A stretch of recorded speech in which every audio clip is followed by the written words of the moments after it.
Hello everyone, स्वागत है आप लोग का हमारे यूट्यूब चैनल ऑनलाइन क्लास में। आज के इस वीडियो में हम यहाँ पर मेडिकल एग्जाम 2024 के लिए यहाँ पर जो आपके बायोलॉजी यानी जीव विज्ञान के जो इम्पोर्टेंट पॉइंट्स को करने वाले हैं, तो वीडियो को अंत तक जरूर देखें। इसमें उन सारे पॉइंट्स को आप लोग करवाया जाएगा जो कि आपके एग्जाम के लिए इम्पोर्टेंट है। तो यहाँ पर हमारा फर्स्ट पॉइंट दिया हुआ है, किस वृक्ष को पर्यावरण की दृष्टि से आतंकवादी वृक्ष कहा जाता है। तो यहाँ पर जो है यूकेलिप्टस इसका राइट आंसर हो जाएगा कि जो यूकेलिप्टस का वृक्ष है इसको पर्यावरण की दृष्टि से जो आतंकवादी वृक्ष कहा जाता है। यहाँ पर बताया जा रहा है कि यूकेलिप्टस जो भूगर्भ जल को अधिक मात्रा में अवशोषित करता है, जिस कारण से इसे आतंकवादी वृक्ष कहा जाता है। नेक्स्ट यहाँ पर दिया हुआ, बायोडीजल बनाने में मुख्यतः किस वनस्पति का उपयोग किया जाता है। तो बायोडीजल बनाने में जो रतन जोत यानी कि जेट्रोफा का यूज किया जाता है। इसके अलावा यहाँ पर बताया जा रहा है कि सोयाबीन, अलसी, अरंडी, महुआ, ये सभी से भी जो बायोडीजल प्राप्त होता है। नेक्स्ट हमारे यहाँ पर क्वेश्चन, चाय में कौन सा एल्कोलॉइड पाया जाता है। तो चाय में जो है टेनिन पाया जाता है, और बताया जा रहा है कि यहाँ पर कि चाय में थीन एवं कैफीन भी पाए जाते हैं टैनिन के अलावे। नेक्स्ट यहाँ पर हमारा दिया हुआ पॉइंट कि सर्वप्रथम किसने बताया कि पौधे अपना भोजन जड़ों से प्राप्त करते हैं। तो सर्वप्रथम अरस्तु ने बताया कि जो पौधे होते हैं वे अपना भोजन जड़ों से, रूट से प्राप्त करते हैं। नेक्स्ट हमारा, पौधों द्वारा सूर्य के प्रकाश के प्रति आकर्षण जो है वह क्या कहलाता है। तो प्लांट्स के द्वारा सनलाइट के जो है प्रति जो आकर्षण होता है, अट्रैक्शन होता है, यह हेलियोट्रोपिज्म कहलाता है। नेक्स्ट हमारा पॉइंट, प्रकाश संश्लेषण जो फोटोसिंथेसिस है, कैसी क्रिया है, कैसी प्रोसेस है। तो यह जो एक उपचयक क्रिया है। कैसी क्रिया? उपचयक क्रिया यानी कि एनाबॉलिक प्रेशर यहाँ पर प्रोसेस है। नेक्स्ट यहाँ पर बताया जा रहा है कि यह एक एनाबॉलिक प्रोसेस है, जिसके द्वारा क्या होता है कि हरे पौधे जो है सनलाइट लेते हैं, सूर्य के प्रकाश और क्लोरोफिल यानी कि पर्णहरित की उपस्थिति में जल यानी कि यहाँ पर H2O और कार्बन डाइऑक्साइड मीन्स CO2 से जो है कार्बोहाइड्रेट या भोज्य पदार्थ या फिर हम लोग ग्लूकोज कहते हैं C6H12O6 इसका निर्माण करते हैं, और ऑक्सीजन को जो उप उत्पाद बाय प्रोडक्ट के रूप में बाहर निकालते हैं। यहाँ पर जो पूरा इसका रिएक्शन दिया हुआ है कि जैसे 6CO2 प्लस यहाँ पर 12H2O लेता है, CO2 और H2O लेता है, वायुमंडल से CO2 लेता है, जो प्लांट होता है मिट्टी से जल लेता है, सन से सनलाइट लेता है, पत्तियों से में क्लोरोफिल पाया जाता है, जिसकी मदद से वह यहाँ पर जो C6H12O6 यहाँ पर ग्लूकोज अपना भोज्य पदार्थ का निर्माण करता है, और प्लस में बाय प्रोडक्ट के रूप में, उत्पाद के रूप में ऑक्सीजन को बाहर निकालता है, और यहाँ पर जो है और एनर्जी भी मुक्त होती है थोड़ी बहुत। तो यहाँ पर हम हो गया ये क्वेश्चन। हम लोग चलते हैं अपने अगले क्वेश्चन पे। यहाँ पर नेक्स्ट पूछा जा रहा है हमसे कि प्रकाश संश्लेषण में किसका अपचयन यानी कि रिडक्शन होता है। तो प्रकाश संश्लेषण में जो कार्बन डाइऑक्साइड का अपचयन होता है, रिडक्शन होता है, और इसमें जो जल का ऑक्सीकरण होता है, ऑक्सीडेशन होता है। नेक्स्ट हमारा, किस रंग के प्रकाश में सबसे कम प्रकाश संश्लेषण की क्रिया होती है।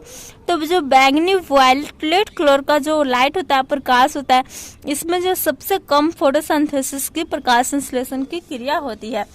नेक्स्ट यहाँ पर हमारा, किस रंग के प्रकाश में सबसे अधिक प्रकाश संश्लेषण की क्रिया होती है।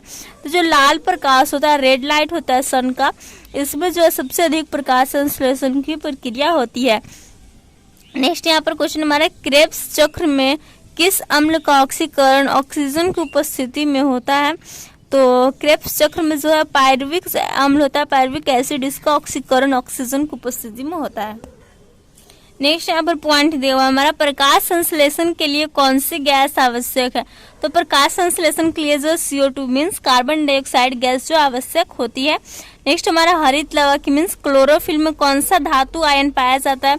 तो क्लोरोफिल में जो है मैग्नीशियम पाया जाता है, जिसे हम लोग Mg के द्वारा सूचित करते हैं। ओके, तो इसे आप लोग याद रखिएगा। नेक्स्ट हमारे यहाँ पर क्वेश्चन, प्रकाश संश्लेषण के दौरान पैदा होने वाली ऑक्सीजन का जो है वो स्रोत क्या है। तो प्रकाश संश्लेषण के दौरान जो ऑक्सीजन बाहर निकलती है, इसका स्रोत जो है वो जल होता है, H2O होता है। नेक्स्ट हमारे यहाँ पर, प्रकाश संश्लेषण में ऊर्जा का रूपांतरण कैसे होता है। तो ऊर्जा का रूपांतरण जो है प्रकाश ऊर्जा का रासायनिक ऊर्जा में रूपांतरण होता है। नेक्स्ट पॉइंट हमारे यहाँ पर, प्रकाश संश्लेषण में पर्णहरित की क्या भूमिका है। तो प्रकाश संश्लेषण में पर्णहरित मीन्स यहाँ पर जो है इसकी क्या भूमिका होती है। तो इसकी भूमिका होती है प्रकाश का अवशोषण। क्या हो जाता है? प्रकाश का अवशोषण हो जाता है, क्लोरोफिल की भूमिका। नेक्स्ट पॉइंट है हमारा प्रकाश संश्लेषण का प्रथम स्थिर यौगिक कौन सा है, तो वह हमारा ग्लूकोज, जिससे हम लोग जो इसका सूत्र हो जाता है C6H12 और O6। नेक्स्ट पॉइंट है हमारा प्रकाश संश्लेषण में हरे पौधे द्वारा कौन सी गैस छोड़ी जाती है, तो हरे पौधे द्वारा जो ऑक्सीजन यानी कि O2 गैस छोड़ी जाती है, और ये जो ऑक्सीजन होते हैं वो किससे, वाटर से, जल से आती है। नेक्स्ट पॉइंट है हमारा ऐसी जैविक क्रिया जिसमें शर्करा तथा वसा का ऑक्सीकरण होता है तथा ऊर्जा भी मुक्त होती है, वह क्या कहलाती है, तो यह जो श्वसन रेस्पिरेशन कहलाती है। नेक्स्ट हमारा पॉइंट दिया हुआ है रात्रि में वृक्ष के नीचे क्यों नहीं सोना चाहिए, तो रात्रि में जो वृक्ष के नीचे नहीं सोना चाहिए क्योंकि जो रात्रि में वृक्ष होते हैं, पेड़ होते हैं, वह CO2 गैस को छोड़ते हैं, और हम भी जो मनुष्य होते हैं वो भी मतलब कि सारे टाइम CO2 को छोड़ते हैं, जिस कारण से रात्रि में जो वृक्ष को नीचे जो नहीं सोना चाहिए क्योंकि वे CO2 छोड़ते हैं, कार्बन डाइऑक्साइड छोड़ते हैं। नेक्स्ट हमारा अनॉक्सी श्वसन का अंतिम उत्पाद क्या होता है, तो अनॉक्सी श्वसन बिना जो है ऑक्सीजन की उपस्थिति में होने वाला श्वसन की क्रिया, इसमें जो है इथाइल अल्कोहल जो है अंतिम उत्पाद होता है, जिसका सूत्र हो जाता है हमारा C2H5OH हो जाता है। नेक्स्ट पॉइंट है हमारा ऑक्सी श्वसन में अंतिम उत्पाद क्या होता है, तो ऑक्सी श्वसन में अंतिम उत्पाद जो है वह CO2 और जल हो जाता है। नेक्स्ट हमारा कच्चे फलों को पकाने में कौन सा हार्मोन सहायक है, तो एथिलीन जो है कच्चे फल को पकाने में यूज किया जाता है। नेक्स्ट हमारा इसको कच्चे फलों को कृत्रिम रूप से जो आर्टिफिशियली पकाने में कौन सा रसायन प्रयुक्त होता है, तो वह प्रयुक्त होता है एसिटिलीन। नेक्स्ट हमारा क्वेश्चन है बौने पौधे को लंबा करने और फूल बनाने में भी मदद करने के लिए कौन सा हार्मोन जो उत्तरदायी होता है, तो वह जो है एक पादप हार्मोन जिब्रेलिन है, जो कि उत्तरदायी होता है पौधों के जो है लंबाई को वृद्धि करने के लिए और उनमें फूलों को बनाने के लिए। नेक्स्ट हमारा कौन सा वृद्धि रोधक हार्मोन पत्तियों के मुख्य भूमिका निभाता है, तो जो एब्सिसिक एसिड होता है यह एक वृद्धि रोधक हार्मोन है जो पत्तियों के विगलन में मुख्य जो भूमिका है वह निभाता है। नेक्स्ट पॉइंट है हमारा ऑक्सीजन हार्मोन की खोज किसने की थी, तो ऑक्सीजन हार्मोन की खोज डार्विन ने की थी। नेक्स्ट पॉइंट है हमारा भारत में हरित क्रांति का जनक किसने कहा जाता है, तो हरित क्रांति का जनक भारत में जो है डॉक्टर MS स्वामीनाथन को कहा जाता है। नेक्स्ट पॉइंट हमारा विश्व में हरित क्रांति का जनक किसे कहा जाता है, तो पूरे विश्व में हरित क्रांति का जनक जो डॉक्टर नॉर्मन बोरलॉग को कहा जाता है, जिन्होंने की सेमी ड्राफ्ट वैरायटीज दी थी। नेक्स्ट हमारा भारत में हरित क्रांति का सर्वाधिक प्रभाव किस फसल पर पड़ा, तो वह गेहूं के जो फसल पर पड़ा था और इसका उत्पादन जो है एकाएक वृद्धि हो गया था, बढ़ गया था। नेक्स्ट हमारा TPS तकनीक किस फसल से संबंधित है, तो जो TPS टेक्निक है यह आलू से संबंधित है। नेक्स्ट पॉइंट है हमारा किस मसालेदार फसल के बीज मधुमेह के रोगी को रक्त शर्करा का स्तर बनाए रखने में लाभ पहुंचाते हैं, तो यहाँ पर जो मेथी जो फसल के बीज होते हैं यह मधुमेह के रोगी के रक्त शर्करा का स्तर बनाए रखने में लाभ पहुंचाते हैं। नेक्स्ट हमारा किसे किसान का खाद कहा जाता है, तो कैल्शियम अमोनियम नाइट्रेट को किसान खाद कहा जाता है।